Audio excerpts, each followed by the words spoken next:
Hello friends, welcome to our YouTube channel Law Wallet. मैं advocate Praveen Singhal आपके पास लाया हूँ लास्ट वीक की इम्पोर्टेंट लीगल न्यूज। चलिए स्टार्ट करते हैं with first legal news. Rakul Preet Singh ने एक अर्जेंट प्ली फाइल की है इन दिल्ली हाई कोर्ट, जिसमें उन्होंने कहा है कि जो उनका एनसीबी से रिलेटेड इन्वेस्टिगेशन चल रही है उसकी मीडिया रिपोर्टिंग को आप प्लीज रोकिए, क्योंकि वो मीडिया रिपोर्टिंग मुझे कल्प्रिट करार दे रही है और मेरे अगेंस्ट एक गलत इमेज पब्लिक के पास जा रही है। इसके लिए उन्होंने हाई कोर्ट का दरवाजा खटखटाया है और मीडिया को रोकने की बात कही है। अब देखते हैं, अभी प्ली फाइल हुई है, आगे कोर्ट इसके लिए क्या एक्शन लेती है। नेक्स्ट न्यूज, ये बहुत ही इंपॉर्टेंट न्यूज है। जो फार्मर्स बिल जिसके लिए पूरे इंडिया में प्रोटेस्ट चल रहे हैं, इस बिल को फाइनली आज इवनिंग में ऑनरेबल प्रेसिडेंट ने साइन कर दिया है और ये बिल अब एक्ट बन गए हैं और विद इमीडिएट इफेक्ट ये फोर्स में आ गए हैं, मींस एप्लीकेबल हो गए हैं।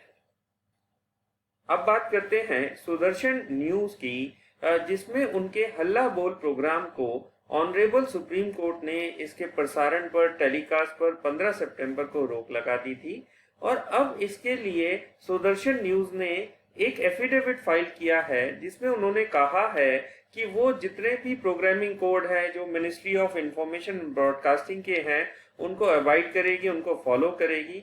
और इसी बीच ज़कत फाउंडेशन ने एक इंटरवीनिंग एप्लीकेशन लगाई है जिसमें उन्होंने एक्सेप्ट किया है कि उन्होंने फॉरेन फंडिंग उनको रिसीव हुई थी और उसकी डिटेल उन्होंने दी है और कहा है कि जितनी भी फॉरेन फंडिंग हुई हैं उसकी जो इंफॉर्मेशन है उन्होंने ड्यू इंफॉर्मेशन सरकार को टाइम टू टाइम हमेशा दी है। साथ में ही उन्होंने कहा है कि अगर ये फॉरेन फंडिंग सपोज यूके से फंडिंग आ रही है तो जो यूके गवर्नमेंट है, अगर ये ऐसा कोई टेरर फंडिंग होती तो डेफिनेटली यूके गवर्नमेंट इसे पहले ही बैन कर चुकी होती। अब इसकी कल मीन्स 28 सितंबर को आगे फिर से सुनवाई है, इसको जो भी अपडेट होगा हम आपके पास लाएंगे। चलिए नेक्स्ट न्यूज की तरफ बढ़ते हैं। Balance of right to protest and right of mobility. सरकार ऑनरेबल सुप्रीम कोर्ट ने कहा है कि आप प्रोटेस्ट करिए, लेकिन जो लोगों की मोबिलिटी है, मूवमेंट है, उसके ऊपर इम्पैक्ट नहीं आना चाहिए। ऐसा ऑनरेबल सुप्रीम कोर्ट ने कहा है शाहीन बाग प्रोटेस्ट केस में। उन्होंने कहा है कि आप प्रोटेस्ट करिए, लेकिन आपने देखा था, आपको पता है कि जो शाहीन बाग का प्रोटेस्ट हुआ था दिल्ली में, उससे लोगों को आने जाने में कितनी तकलीफ हुई थी। उसके सिलसिले में अब ऑनरेबल सुप्रीम कोर्ट ने ये कहा है और अब देखते हैं उनका फाइनल ऑर्डर उन्होंने रिजर्व किया है। ऑनरेबल सुप्रीम कोर्ट इसके लिए क्या ऑर्डर देता है, जो भी ऑर्डर होगा हम आपके पास लेकर आएंगे। चलिए बढ़ते हैं नेक्स्ट न्यूज की तरफ। एक 31 ईयर लॉ स्टूडेंट को बुक किया गया है अंडर OSA एक्ट 1923, जिसको स्पाइंग के लिए उनको मींस बुक किया गया, अरेस्ट नहीं किया गया, उनको बुक करके छोड़ दिया गया। इसमें क्या हुआ था कि ये स्कूटर पे बैठे हुए थे पीछे और उन्होंने मास्क नहीं लगाया था, तो जब पुलिस ने रोका तो ये पुलिस ने इनको चालान किया और इन्हें पुलिस स्टेशन लेकर आए। तो इन्होंने, जो लॉ स्टूडेंट है, उन्होंने वहां पे वीडियो रिकॉर्डिंग की पुलिस स्टेशन की, तो उसके अगेंस्ट पुलिस ने मींस मुंबई पुलिस ने सेक्शन 188 में, 269 में ऑफ नेग्लिजेंस एक्ट, 270 में सेक्शन 3 पेनल्टीज फॉर स्पाइंग, इसमें डिफरेंट एक्ट्स में उनको बुक किया है। लेकिन अब सवाल ये आता है कि क्या जो पुलिस स्टेशन है क्या वो पब्लिक प्लेस नहीं है, क्या वहां पे वीडियोग्राफी करना बैन है? तो पुलिस का कहना है कि जो वीडियो रिकॉर्डिंग हुई है उसमें हो सकता है कि पुलिस के कोई बहुत इंपॉर्टेंट सीक्रेट इंफॉर्मेशन हो जो रिकॉर्डिंग में आ गई हो, तो इसके लिए उन्होंने उसको स्पाइंग के लिए बुक किया है।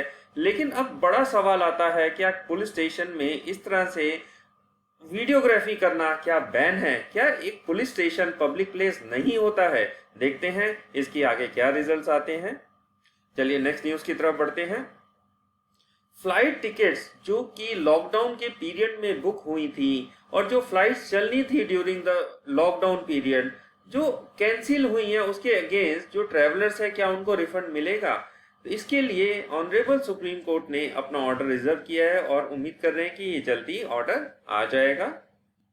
दिल्ली गवर्नमेंट के एक ऑर्डर पर, जिसमें दिल्ली गवर्नमेंट ने कहा था कि भाई जो प्राइवेट हॉस्पिटल्स हैं उनके 80% जो बेड्स हैं, वो आईसीयू में जो बेड्स हैं उनको कोविड पेशेंट्स के लिए रिजर्व कर देना चाहिए।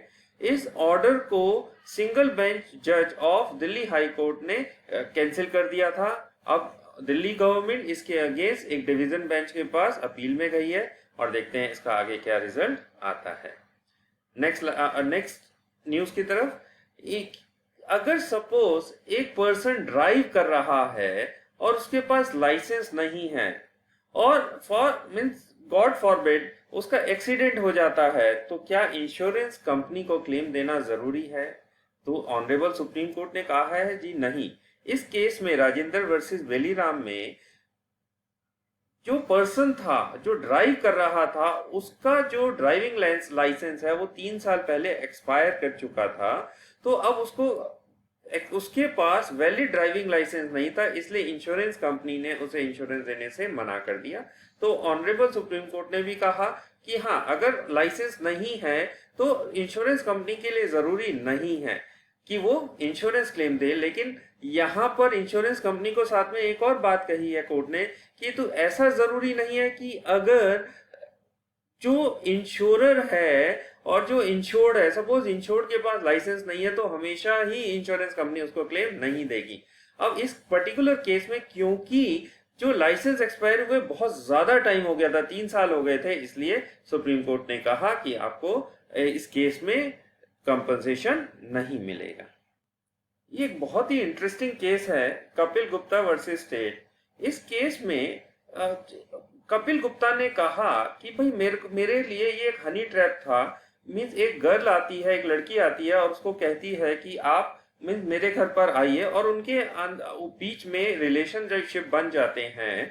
अब लड़की कहती है कि भाई मेरे को इसने जॉब ऑफर किया था और जॉब ऑफर के रीजन से मैं इसके साथ इन्वॉल्व होने के लिए एक्सेप्ट किया था। लेकिन कपिल गुप्ता कहते हैं नहीं, मैंने इसको कोई जॉब ऑफर नहीं की थी और क्योंकि ये एक हनी ट्रैप था इसलिए मुझे बेल दे दी जाए। तो यहाँ पे कोर्ट ने जो कपिल गुप्ता को है उनको अलाउ किया है और उनको बेल दे दी है। तो यहाँ पर इंपॉर्टेंट बात क्या है कि अगर यही केस होता और इसमें अगर जॉब ऑफर दिया जाता तो यहाँ पे उस कपिल गुप्ता के लिए एंटीसिपेटरी बेल मिलना बहुत मुश्किल था। लेकिन यहाँ पे एक्सटॉर्शन का केस है, तो इस केस में उनको एंटीसिपेटरी बेल गवर्नमेंट कोर्ट ने अलाउ की है। तो फ्रेंड्स, आज के लिए इतना ही। अगर आपको हमारे न्यूज और हमारे वीडियो पसंद आते हैं तो ज्यादा से ज्यादा इसे लाइक करिए, शेयर करिए और हमारे YouTube चैनल लॉ वॉलेट को सब्सक्राइब करिए। Thank you.